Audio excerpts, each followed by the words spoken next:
আমি যখন বাড়িতে একা থাকি তো তখন যখন দিদি থাকে না এখানে আর কি, তো তখন প্রয়োজন ছাড়া খুব একটা আমি বাড়ি থেকে বেরোই না। কিন্তু যখন দিদি এখানে আসে তখন প্রয়োজনে তো বেরোনো অবশ্যই হয়, আবার প্রয়োজন ছাড়াও বেরিয়ে যাই। যেমন আজকে সন্ধ্যাবেলা হঠাৎ করে মনে হচ্ছিল যে কিছু খেতে ইচ্ছে করছে, তো ভাবলাম চলো খেয়েই আসি তাহলে বাইরে থেকে। তাই দিদি আর আমি বেরিয়ে পড়লাম। তো সবার ফার্স্টে আমরা এখানে চিকেন পকোড়া নিয়ে নিয়েছি, যেটা খেতে দারুণ ছিল।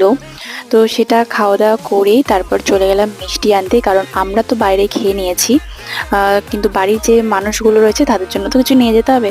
তো সেই জন্যই আর কি আমরা মিষ্টি নিয়ে গেলাম। তারপর এখান থেকে আবার আমরা একটু আইসক্রিম নিলাম, সেই আইসক্রিমটাকেও দাঁড়িয়ে দাঁড়িয়ে খেলাম। তো তারপর এখানে রুমালি রুটি নিয়ে আরও টুকিটাকি কিছু জিনিস মানে কিনবো না করেও কিনে ফেলেছি। তো বাড়িতে এসেই ওদেরকে মিষ্টিটা দিয়ে দিলাম। আর কি কি জিনিস কিনেছি সেগুলোই তোমাদেরকে একটু দেখিয়ে দিচ্ছি। দেখো, কোনো প্রয়োজন ছাড়া বেরিয়েও এত কিছু কেনাকাটি করা হয়ে গেছে।